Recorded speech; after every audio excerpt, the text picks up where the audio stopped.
Now let's look at some introductory verbs. When we're transforming, when we're creating the reported speech, we want to have a variety of verbs to choose from. These are called introductory verbs or reporting verbs. Now this in black here is the set of examples of direct speech. So we're going to create the indirect speech, the reported speech together by adding one of these verbs. So let's just say woman said all this, so we'll just say she, and we'll add the verb and make those changes together, and we'll also add a conjunction. So generally we'll just add that. She said that. However, here, ask, inquire, we can use conjunctions such as if or whether, okay? But generally we'll just use the conjunction that. Okay, let's do this. So, direct speech example 1. I'll be there at 10. She said that she would be there at 10. She told me that she would be there at 10. Number 2. Ask, inquire. Question, will you be there? She asked me if I would be there.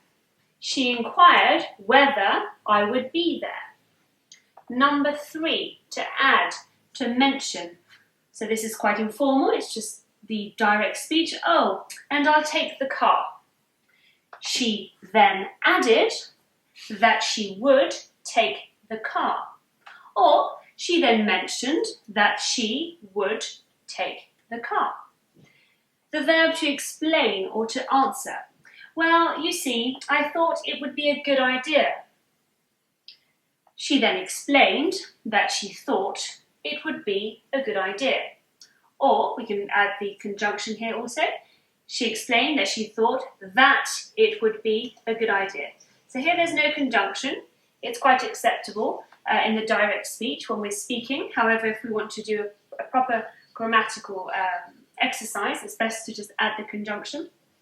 The 5th example, to suggest, to offer. I could pick you up at 9:30. She suggested that she picked me up at 9:30, or she suggested to pick me up at 9:30 would be more correct. She offered to pick me up at 9:30 would also work. Otherwise, if we just wanted to go back to basics, she said that she could pick me up at 9:30. So yeah, many options there.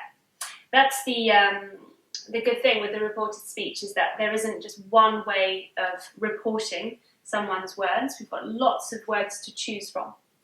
Next example, to admit or to deny. I must say that I'm not much of a morning person.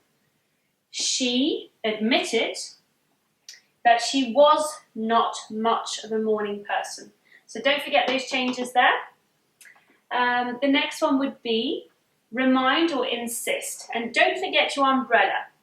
She reminded me to bring my umbrella. Or she insisted that I didn't forget my umbrella. Lots of different options. To promise, to declare. The direct speech would be, I'll be there, I swear. She swore that she would be there. Or she declared that she would be there. You choose. To doubt, to wonder. I don't think it's a good idea. She wondered whether or not it was a good idea. She doubted that it was a good idea. And finally, to forbid or to order. Don't you dare leave without me. So here we would say forbid. Don't you dare. So she forbade me to leave without her. She ordered me not to leave without her, or to not leave without her. Okay, so don't forget conjunctions when we're writing, when we're transcribing. It's best to write them. Changes, don't forget the many changes. Here we don't have many questions, we don't have any actually, but well, we have one.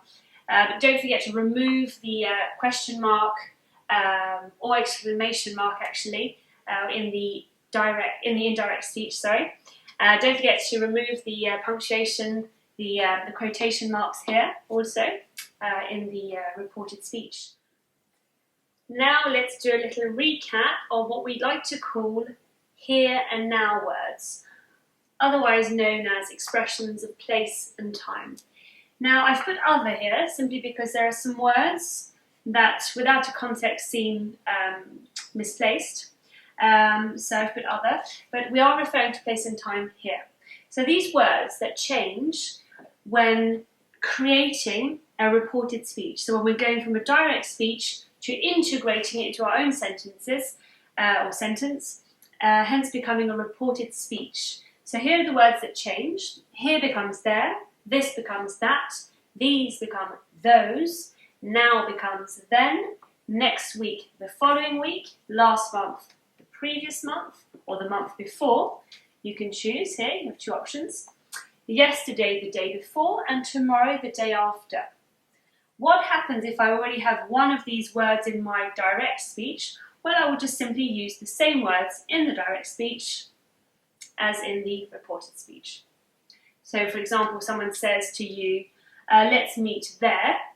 He suggested that we met there in my reported speech. Okay, so nothing too confusing there. Just bear in mind that it's like the tenses. You can decide with the tense whether to do that back shift or not, to change the tense, to create more distance. The same thing goes with place and time. If you are reporting something that was said to you a few minutes ago, or a couple of minutes before, you can choose to just keep the same expression as the one used in the direct speech. It's up to you. So yeah, I think you've now seen everything that you need to familiarise yourself with. Now please get some practice with the interactive exercises and read your PDFs. Thanks for watching.